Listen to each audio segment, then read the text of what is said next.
Hi, and welcome to Three Questions with. Got my buddy Shawn Walsh with us. Shawn is a business coach. Good morning, Shawn. How you doing today? Good morning, Kevin. I'm doing fantastic. Thanks for asking. So I want to talk a little bit about reoccurring revenue today. What advice do you have about that? So reoccurring revenue, this is, and we've been talking about the things that drive the value of your company. And this is a huge factor in your business valuation because we have turned into a subscription economy. And everybody has been jumping on the recurring revenue bandwagon. Now, I came out of the technology space, and we figured this out a while back. And we moved to putting everybody on flat rate monthly recurring subscriptions for IT support, and it really changed the nature of our business because we went from a feast and famine kind of environment where we were always struggling for cash flow.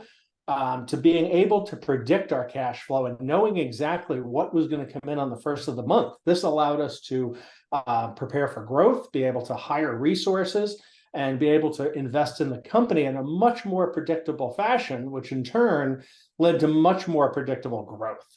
Now, some people say, well, I'm not in a business where recurring revenue is really going to be a fit.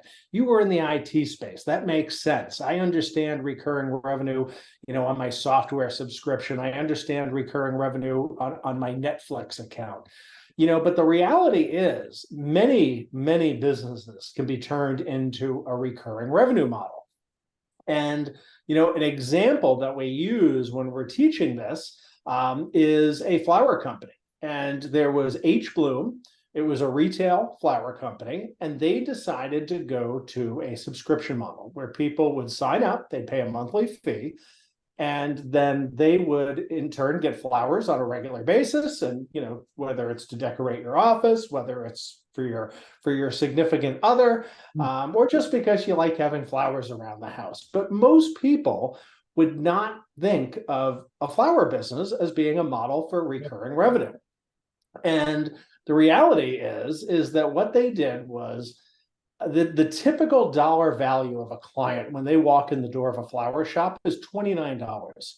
Kevin, do you have any idea what the average lifetime value of an H Bloom subscriber would be for their flowers? I'd go 500. $4,500. Can you imagine taking the value of a client from $29 to $4,500? That's a good day, Shawn. That's a good day of business. Yes. So they've greatly increased the lifetime value of their client. But here's another thing that they did, which really this one actually blew my mind more than the lifetime value. A typical flower store throws away 60% of their inventory. That's how much waste they have, because obviously you're dealing with something that expires. Sure. They reduced their inventory, their inventory waste to 2%. Wow. From 60% to 2%. So not only did they drive up the lifetime value of the client, but they greatly reduced their waste and their overheads. So pretty significant factors to the bottom line. And when you think about that, which flower shop would you rather buy? Yeah, absolutely. So, makes sense. So, the other thing is, even where I worked in the IT space, and reoccurring revenue is a very common thing. When you look at the valuation of a company when you're going to sell, you look at revenue streams and you put a value on the revenue stream. And in IT, break fix revenue, where you call something breaks, you call us, we come running like firemen. The value of that revenue is less than a dollar per in valuation. So you probably get about 40 cents for every dollar of sales that you do in the valuation. When you have recurring revenue, you get multiple dollars value per dollar transaction because it's guaranteed revenue to the buyer. And that's what buyers of any company want. They want predictable income, and there's no better way to do that than recurring revenue. Shawn, I was kind of chuckling at you because I was the CFO of the bank, and your model worked for me as a client because I didn't have the ups and downs on the expenses. You know, there's, you know, I have those months like, oh my God, man, Shawn's been here every day.